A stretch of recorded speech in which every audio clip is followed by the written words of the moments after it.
Hello, this is Mike, and I am today joined by the incredible Nico de Gallo, and we are going to talk about the Darrington Press AMA that was hosted on YouTube just this last Friday as of recording, so that would have been February the 6th. And there was a bunch of cool stuff, some things that had come up before, but Nico suggested that we jump on and recap this and talk about a couple of the things with some folks. So here we are. Nico, thank you so much for hanging out. It's great to see you. Howdy doody.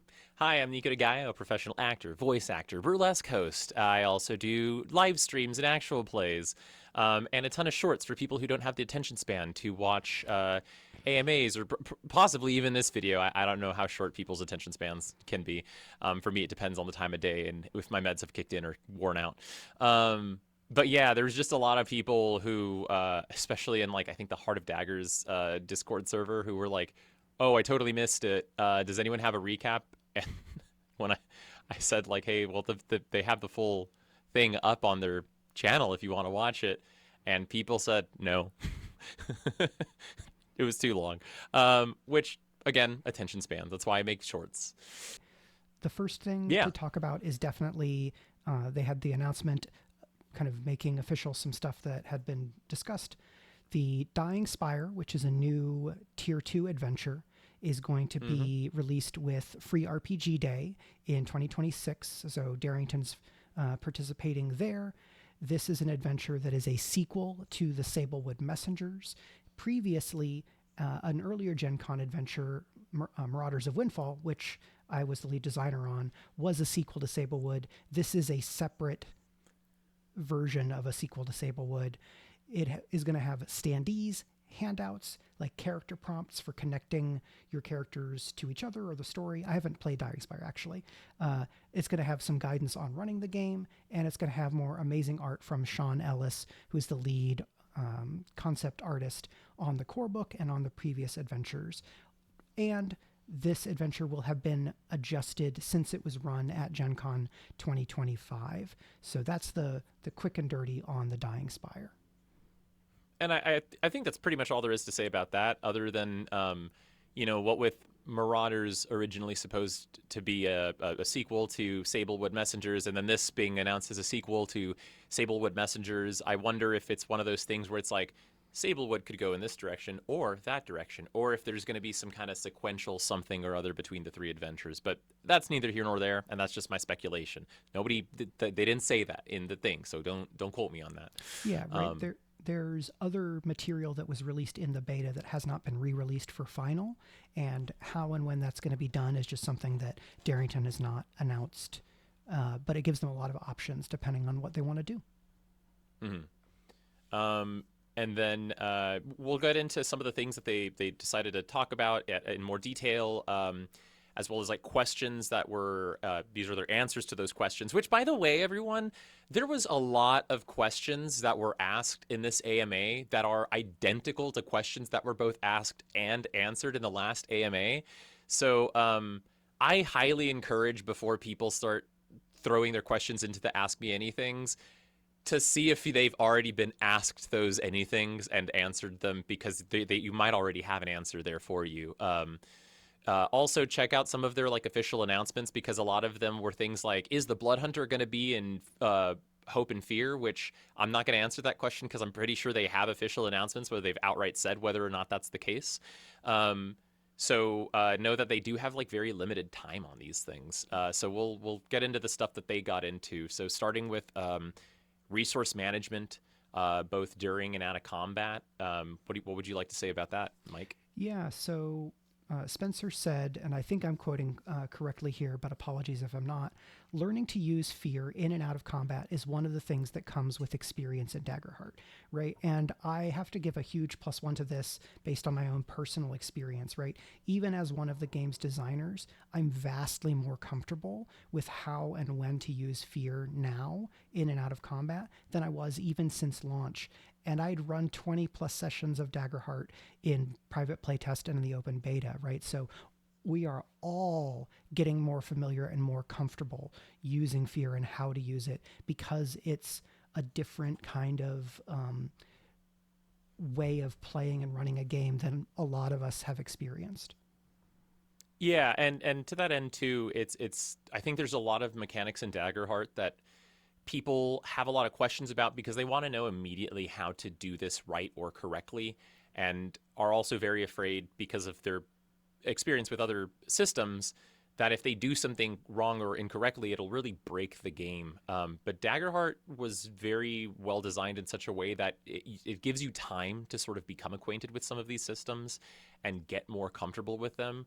And I think that a lot of people should also give yourselves some time. You know, it is kind of like not everyone's first inclination to just know exactly how and when to use fear. And a lot of people get worried about, I actually just saw a post where someone was like, I don't know if I'm using fear right.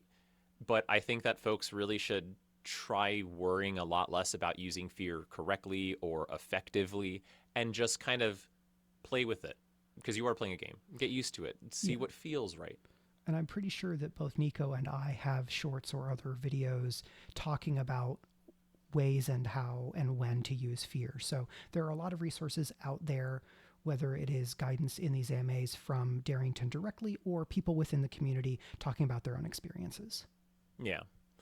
And then I guess let's go ahead and move on, which I will say to, you know, make sure to, as you're playing with fear, if the players are having fun, then don't ruin your own fun with your own anxiety about having not done fun correctly. If everyone at the table is having a blast, you're fine.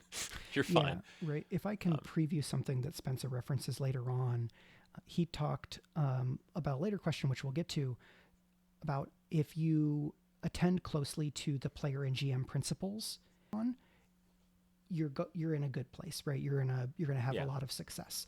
And I will do this often, but I cannot reiterate and agree with Spencer more or Spencer or Rowan more on something like this, right? They're there for a reason, right? Is how I think about it. Yeah, I think I have a short where I outright said, guys, they had to cut things out of the core rulebook to make room for other things and still thought that the player best practices and principles and the GM principles and everything were important enough to keep in the core rulebook anyway, in spite of having to cut other stuff out. The designers and developers, they probably thought that was pretty important. So don't just ignore it. But anyway, moving on. So I'll let you take it away on this number 3 one. Yeah, so something that Spencer and Rowan mentioned, I think Rowan maybe mentioned this one first, is that she's taken to reframing or repositioning some of how to introduce the flow of play for Daggerheart to new people, saying that we are going to go back and forth, right? The GM is going to do things and the players are going to do things, but players, if you roll a success with hope or a critical, you get to go again. And what that does is it creates the default expectation that play is going to pass back and forth between the players and the GM pretty consistently, right? Like it's a tennis match.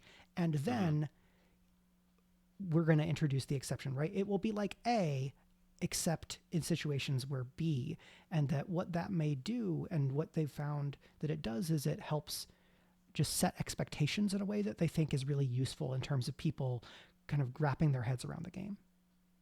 Yeah, and I have a short called, The Rhythm of Combat, but it's this idea of it's bouncing back and forth, right? And even in a conversation or a fight scene in a TV show, right, the camera bounces back and forth between each person doing their attacks and everything. And it's this idea that, if you have 6 players, most of my tables have 6 players, and then 1 GM, right? If it was nothing but going around in a circle of turns, 6 people would go before the one person embodying the entire rest of their universe gets to do anything, right? Which is why it's such a nice back and forth rhythm to have between players and GM. But if the most positive result you could possibly get, which is a success with fear, and by the way, crits count as a success with hope, and crits count as a success with hope, plus you clear stress, then we give you you get that extra bonus. I can't say we because I didn't design the game, but the designers and developers gave you that extra bonus of hey, do one more thing because that went so well. But also, and this is a back and forth conversation between me and Mike. If I went on for the entire rest of the video, that would be kind of obnoxious and annoying, right? And so you can tell, even just watching a video where two people are featured in it, if someone starts going on too long, it's probably time to move things around, right? Yeah, and the fact that you're getting multiple perspectives is part of what makes a conversation worth watching versus just someone's individual presentation. And me doing this and jumping in here exemplifies that and gives me an opportunity to toss back to Nico for something else while we still have that chance to alternate if you want to talk about this next one. Thank you. Yes, I will talk about this next one. Let's see. So regarding a question that was about keeping consequences interesting.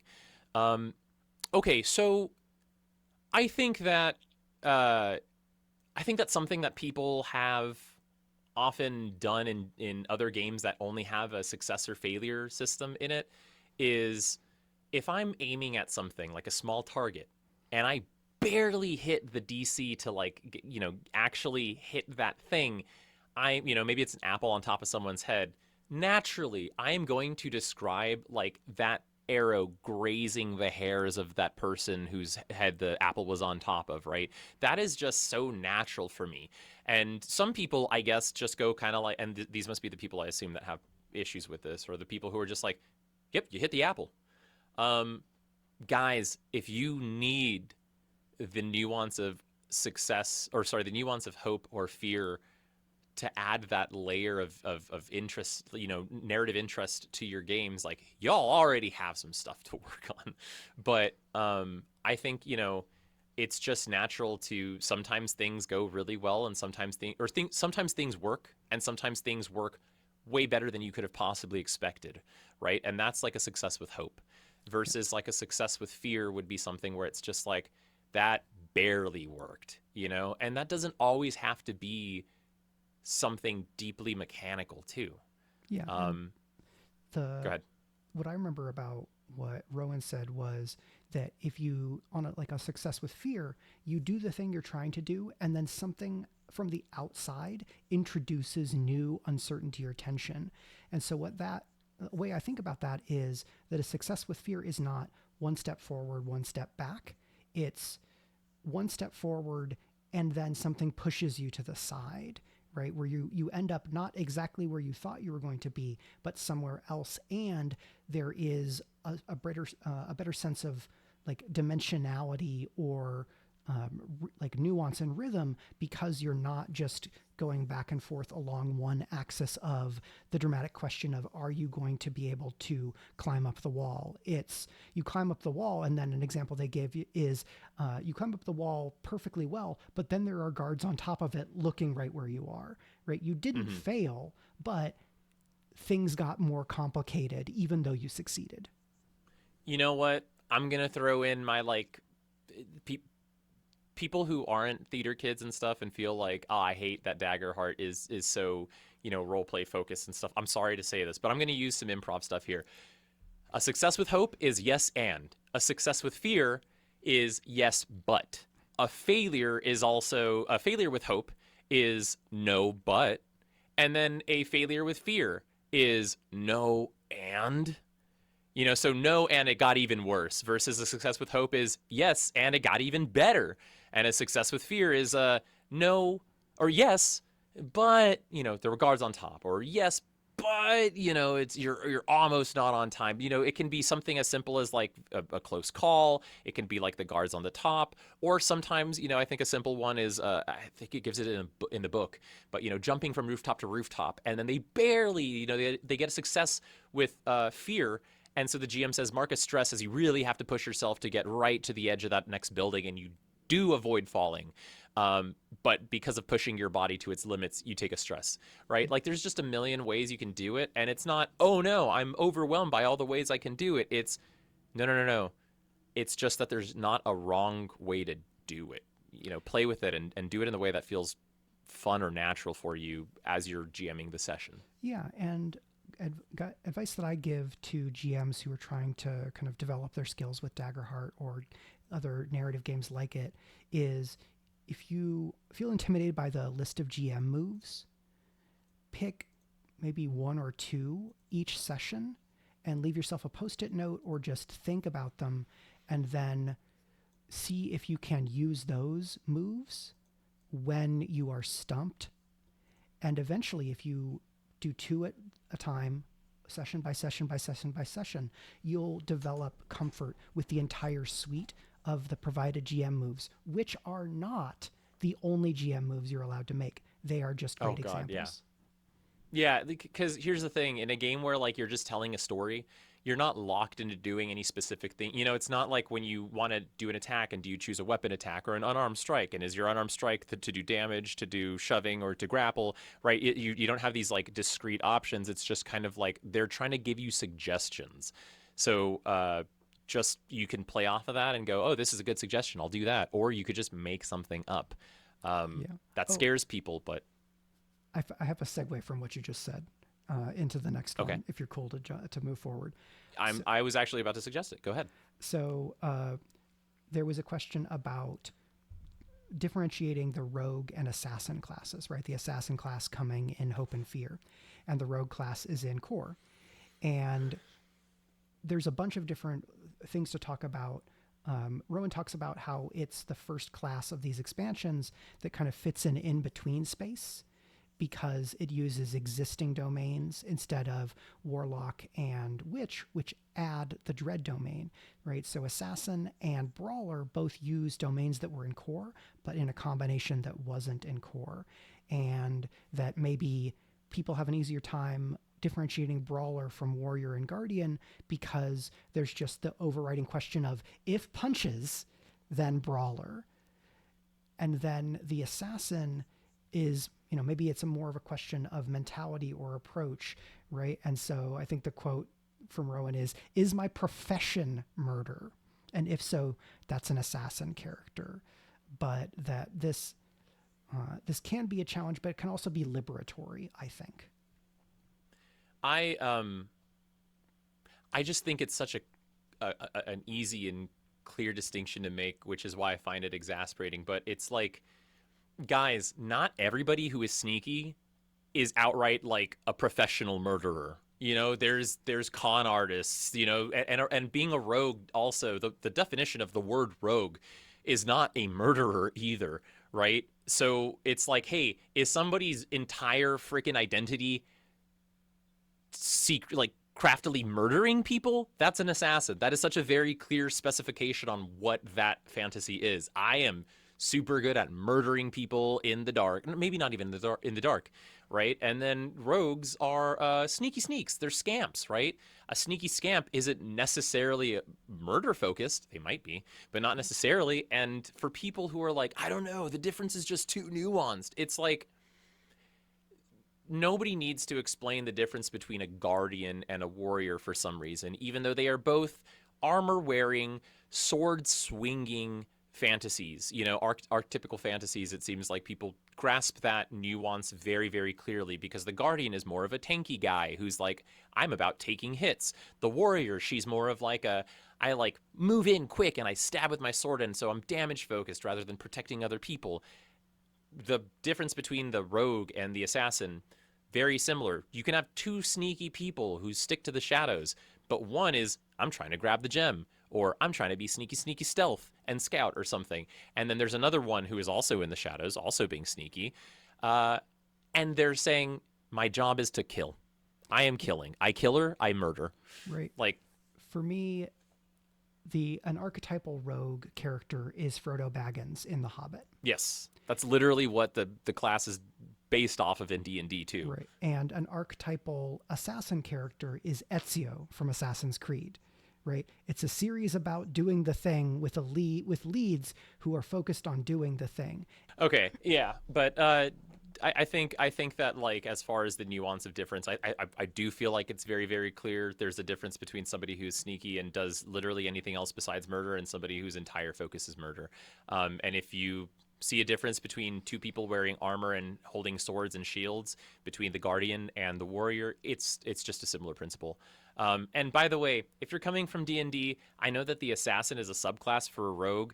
all right, that's just you having been programmed with your previous experience by stuff. You just got to learn to divorce those concepts. If that's what's really the cause of the ire in your brain, it's a different game. So you just kind of got to move away from the way you've been programmed to think of these things.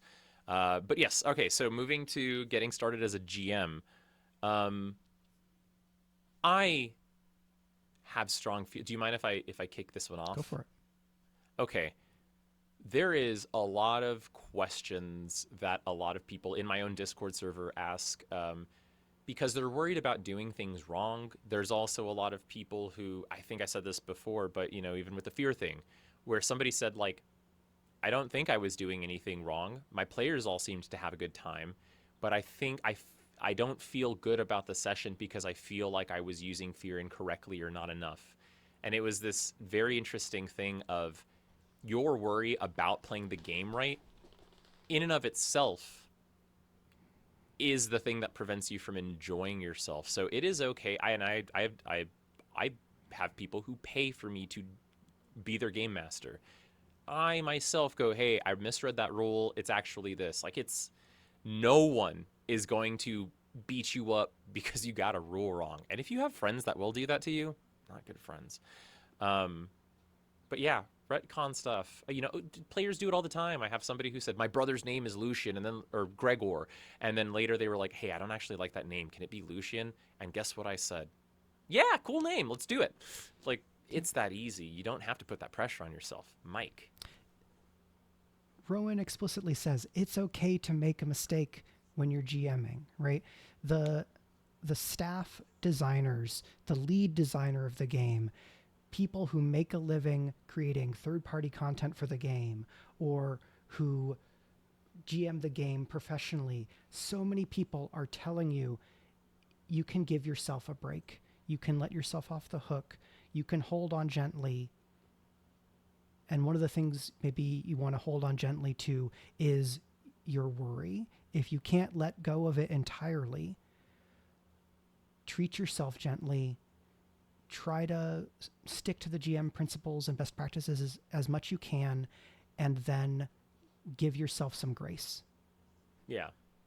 And people like me who have an anxiety disorder, it is helpful to go, is what's tripping me up a mistake I actually made, or is what's tripping me up is my worry coming from just the sheer worry that I have made a mistake without actually having any proof that I did? Yeah. But anyway. A thing that they get into that I think is worth mentioning here is talking about the treasure chest problem.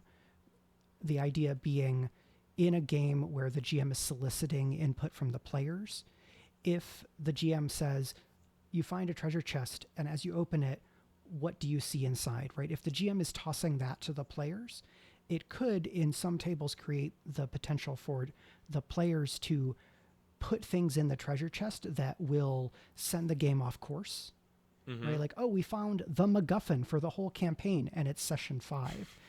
Yeah. The thing that Spencer kind of goes to there is the quote I wrote down is collaborative world building is about finding the right questions. And that fits so much. It lines up so much with how I think about and approach my GM prep.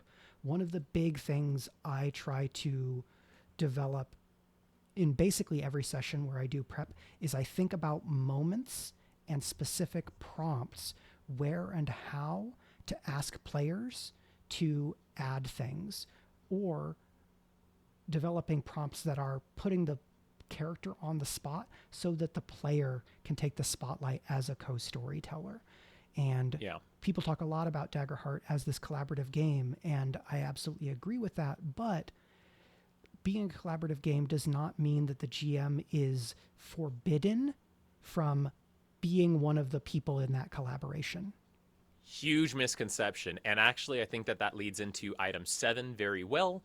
By the way, we're going to have timestamps at the bottom of this video in the description, so you can skip around to the parts that you find the most interesting, because I know we're going on a little bit more than we expected to about certain things, but turns out we have strong feelings about them. But anyway, so investigation scenes in Daggerheart, there's this horrible piece of misinformation that's been passed around, unfortunately, by other YouTubers, not just in their reviews, right? But like, I even have friends who have personally complained about this aspect of Daggerheart, where they're like, yeah, this idea that like I have to ask my players what's in the chest, like why can't I felt like really held back from the inability to just decide what happens in a scene as the GM.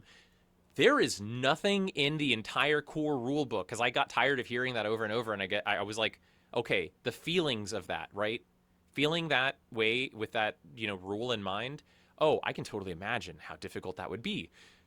Valid. Here's the problem. With that rule in mind, does it exist? And I went through the entire core rulebook. Guys, you can just be a game master and make stuff up. The stuff it actually tells you in the core rulebook, as a suggestion for things you can ask your player, is like, what kind of trinket does your player carry, or your character carry? Or, when you roll a critical success or get a success with hope, how do you do that attack? Or if you're going into that character's hometown, like, what is something interesting about their hometown, because they're from there, so why wouldn't they know that? You know what I mean? And these are ways where it's like, hey, it even gives an example. And this is something that, I'm spoiling a later thing, but somebody was like, sometimes just give your players the information without making them roll for it. But like, the book outright says, as an example of just giving your players information that doesn't necessarily require a roll, just tell, your player finds a desk or a chest and then opens up the chest. You can just tell them, if it's right in front of them, you can just tell them that there's like scrolls inside of the chest. And I was like, wait, not only is that you have to ask your players what's in the chest rule non-existent in the book, also, the book says you can kind of oscillate between being that collaborative, which is, someone has told me, is extrapolational, is what that kind of storytelling is called, where you have your players extrapolate what's in the story, versus explorational, where you have your players discover what's there, right? The book says you can go in either direction, and each table's going to be different, feel out what feels natural. But the book outright says, here's an example of a player opening a chest, tell them what's inside. Yeah. Like, right. Among all the Daggerheart GMs I know, I am probably one of the GMs who is the most toward the writer's room model of GMing, where I approach some games like I am the showrunner in a TV show production, where I am one of the people writing. I empower and draw input from everybody else in the room, but I'm still the showrunner who is the person who's going to say, I feel like that is a little out of bounds, or what if we approach it this way, right? The GM is, depending on your game, facilitator, editor, coach. There's a bunch of different things. The GM can express preferences, and the GM can be a curator.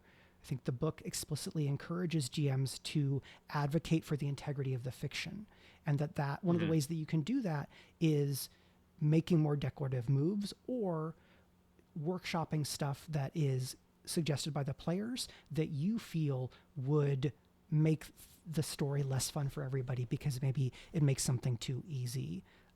A thing I want to add here is, we should talk about reveals first. Did you want to do that one? Yeah. Well, and that's actually why I was talking about it, right? That was what I was saying leads into number 7, which is the idea behind, you can reveal things to your players that they didn't know. You don't have to ask them what's in the chest. And all I'm trying to say there is, and I also gave that example of where the book says don't gate stuff. Like, if they open the chest, you don't have to have them roll to see what's inside the chest, right? They can just open the chest sometimes and just see what's inside the chest. But I want to cap off my feelings about this by saying, if your problem with Daggerheart is that Daggerheart makes you ask your players what's inside of a chest, you have made up your problem, because that rule does not exist. And I pass it off to Mike. Okay. So there was a question about investigation scenes, and Rowan talked about the reveals design structure that is used in Candela, right? Candela Obscura, if you don't know, is a investigative horror RPG published by Darrington Press, where Rowan and Spencer are co-lead designer of that game. And because it is an investigative game, there's some guidance and some example mysteries in the core book. And what the book does is it has, for any given scene, there be key information that will let you move from one scene to another, which is presented as the reveal, right? You can move from scene A to scene 1 to scene 2 once you access the reveal. Here's this key bit of information on which the investigation hinges.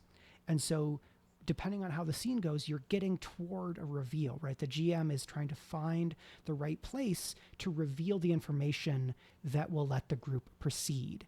Notably, that does not necessarily require any given specific roles with any specific results.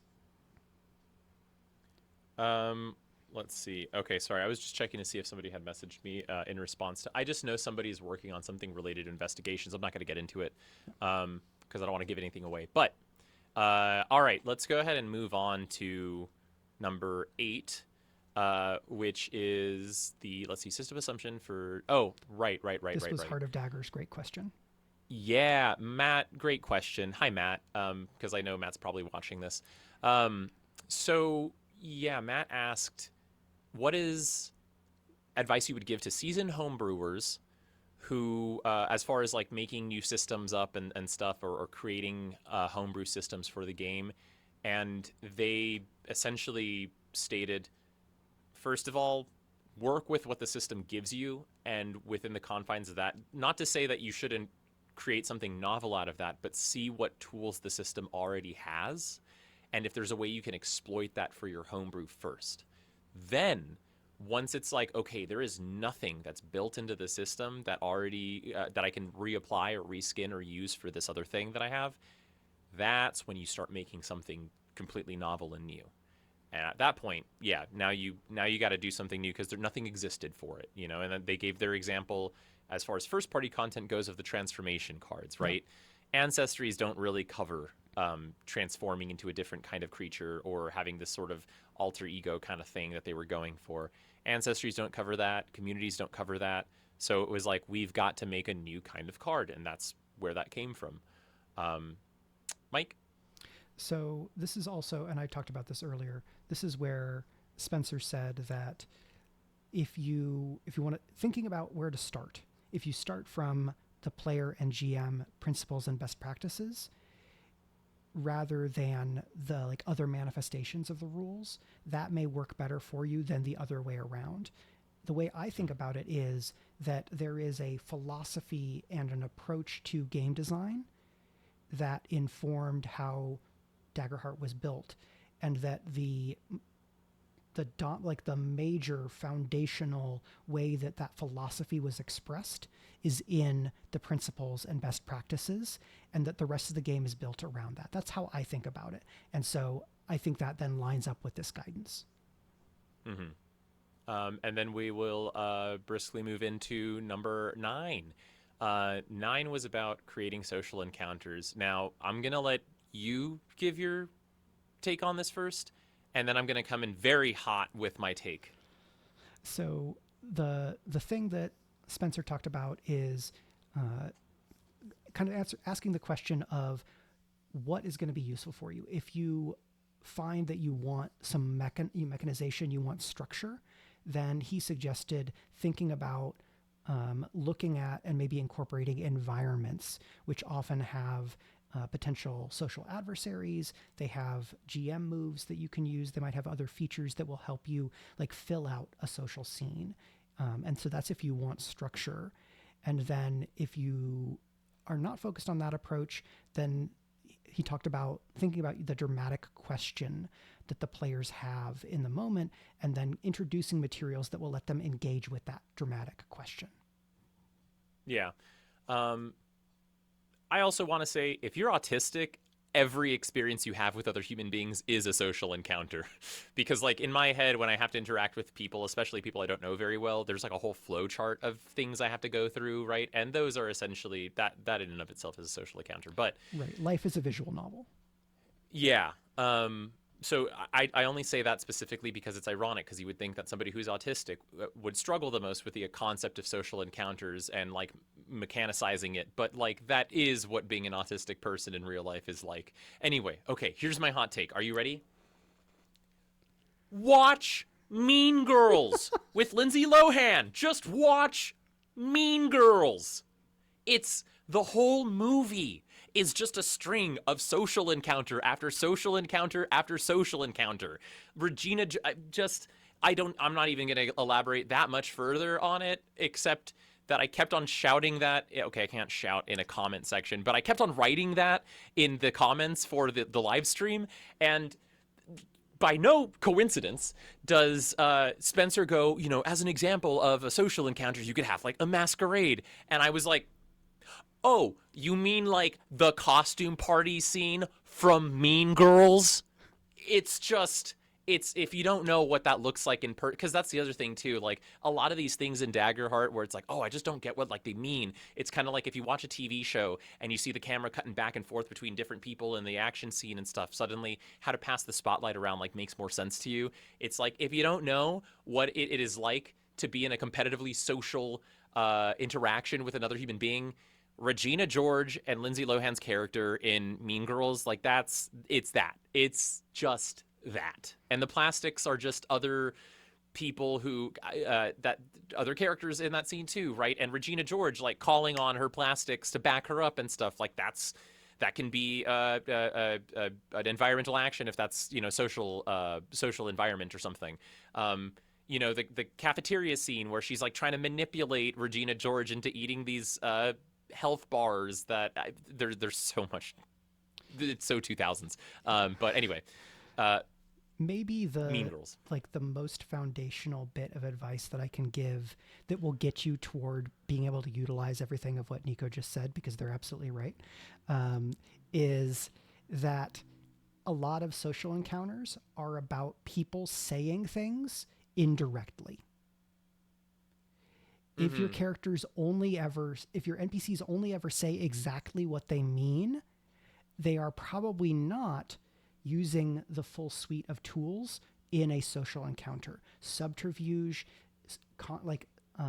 connotations instead of like official denotations, subtext. All of that creates that fluidity and nuance and anxiety and tension in so many social scenes. So if you're at a loss, start by thinking, what's a way a character could say this without saying it directly? And that definitely is one kind of social encounter. I think that like a debate is a very like another example that can be very direct, instead of subterfuge. But like, it's two people who they're trying to basically one up each other with their points to be like right. But anyway, okay, so I made my point. I said I would not elaborate further. I've elaborated far too much. Okay. Here we go. So now we're jumping to points that were discussed in the second stream because there was a technical interruption. So if you're trying to line up your video watching Darrington with what we're talking about, now we're moving on to stream 2. I don't know if there's that much to say about the first item from the second stream, which is just like the world kind of sucks right now, and if you live in the United States, you feel similarly as me and Mike about the sort of the way the world is at this moment, y'all know what we're talking about. So going into a fantasy world full of make-believe, where even if it's like a dark world with its own problems, those problems let you focus on that instead of what's going on in the world, and I think that there's something to be said for like escapism. Yeah, I had a great session with my friends who I've been gaming with for a decade. It's not work. It's just we're playing role-playing games together. And all of us at the end of the session talked about how it was just really validating and helped us relieve stress just to do the very basic thing of telling a story together. And as somebody who makes games, I had that experience as a player, and then it was really hugely validating as a creator. And so, the Darrington folks talked about it. If you have the space in your life to add a game back in that you've dropped, if you're not getting to play at all, and TTRPGs are one of the things that you do as a social and creative expression, try to get back to the table. Yeah. The other point was about Colossus fights and battle points. I don't actually have any input for this because I haven't gotten to run Colossus of the Drylands, but I will say some people don't seem to know that Pistol Heart, the supplement, is like a direct expansion to Colossus of the Drylands. If you didn't know that, that's true.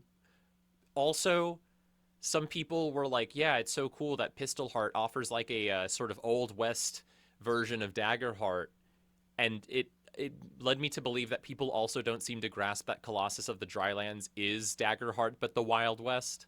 So, in case you were not aware of that, be aware of that now. Anyway, continue, Mike. Right. And when you're running Colossus scenes, Colossi are just really different, right? They're a whole new type of adversary, and the frame has a bunch of unique rules that are for that frame specifically. And Spencer just talked about that the Colossus fight, he tends to think about the Colossus fights as their own thing. I have run Colossus. I don't use battle points when I'm running Colossus.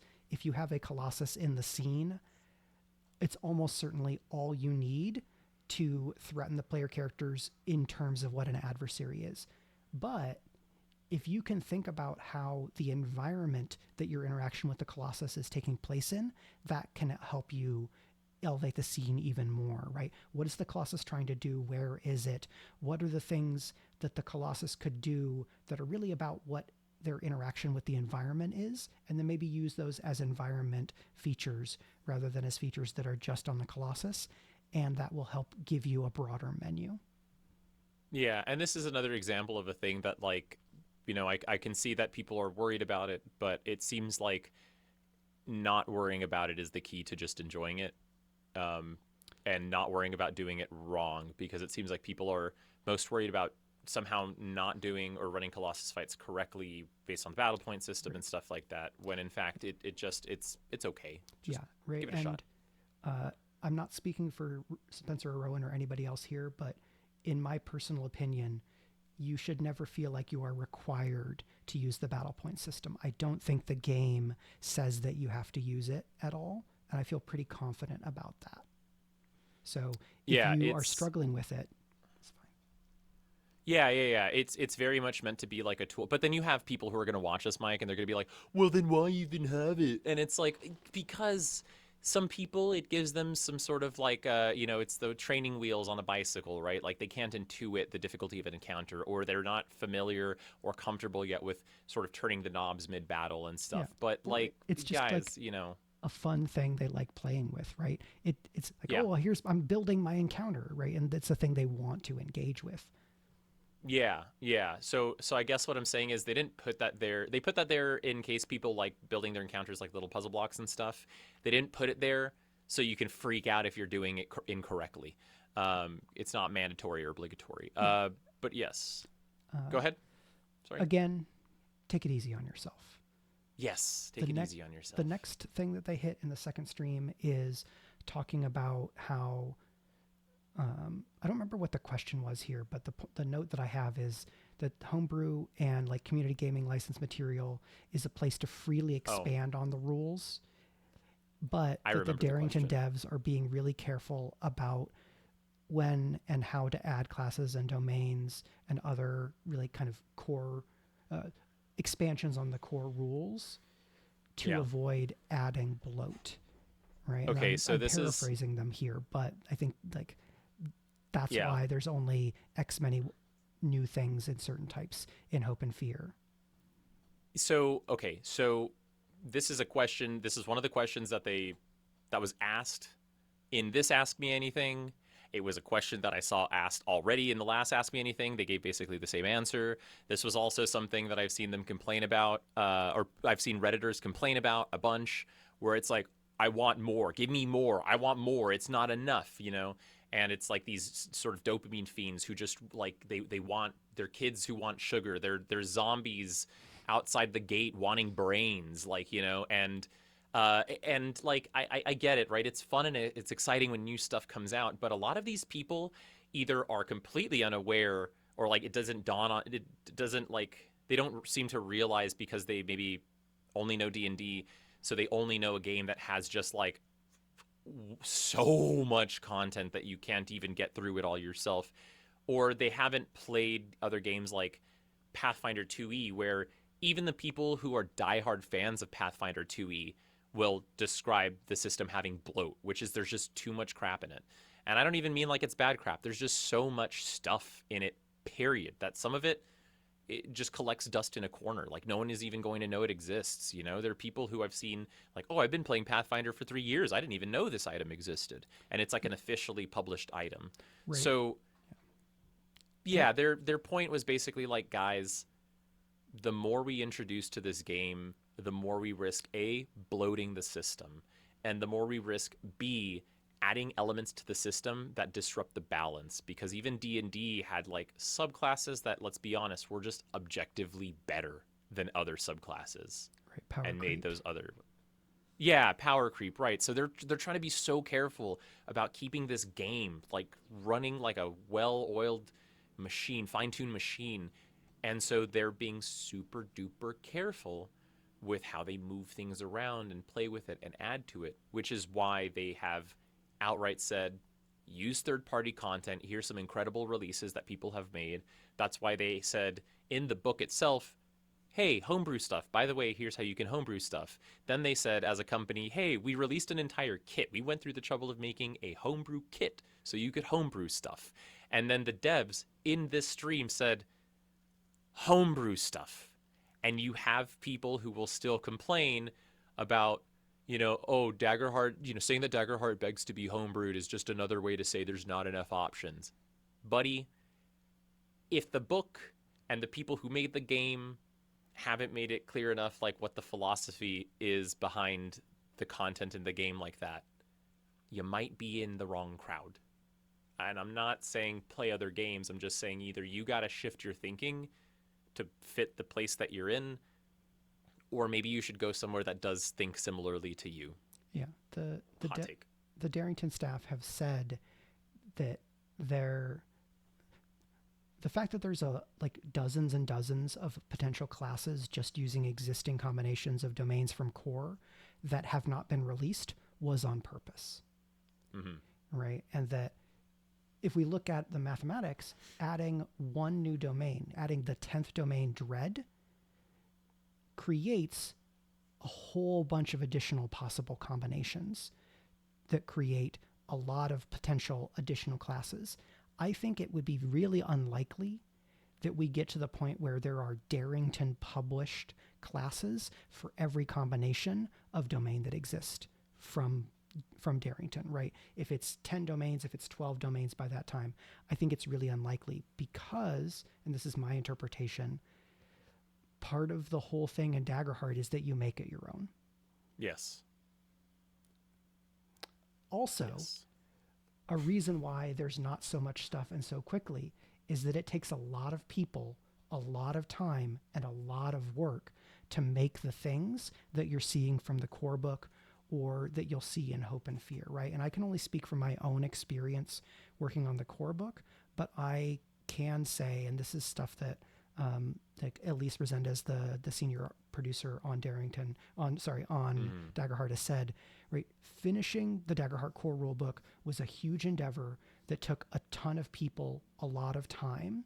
And one of the last things that was mentioned was Brooke, the kind of media creator, stream producer, asked, like, hey, Spencer Rowan, how are you? Right? Like, as people. Mm-hmm. And they talked about how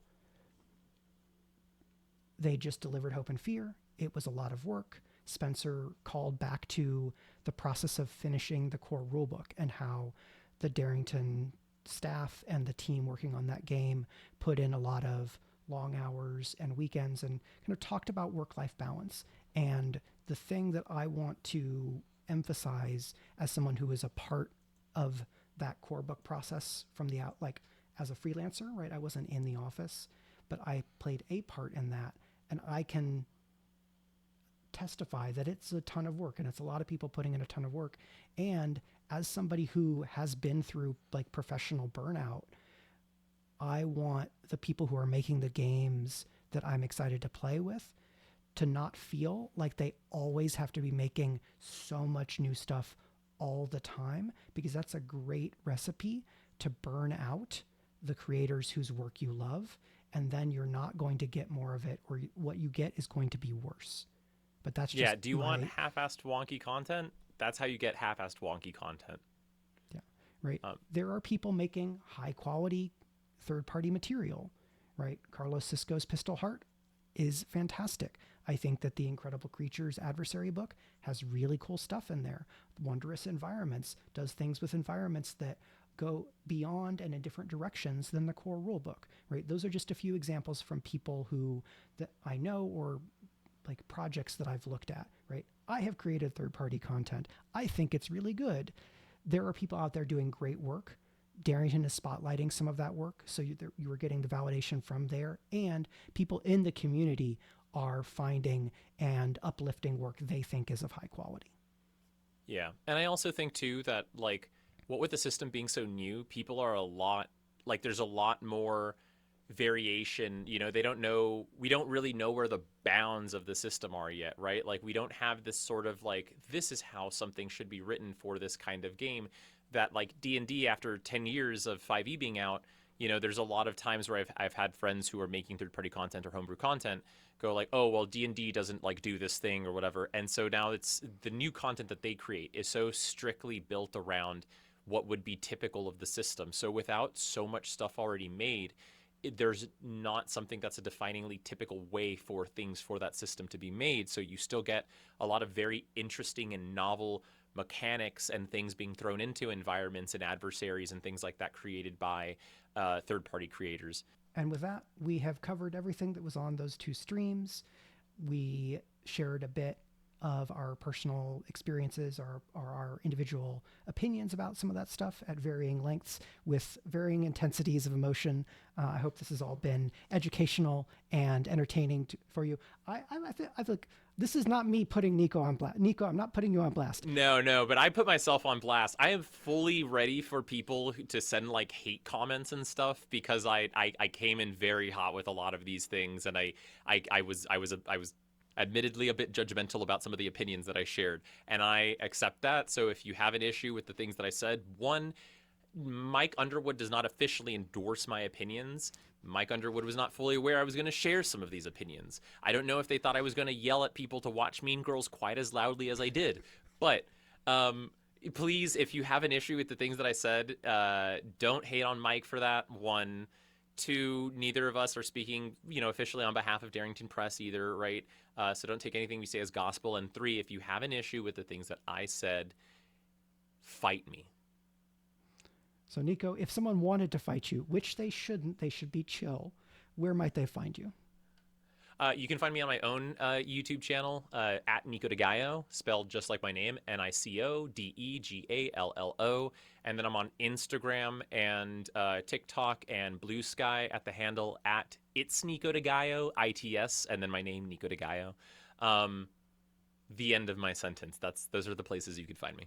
Okay.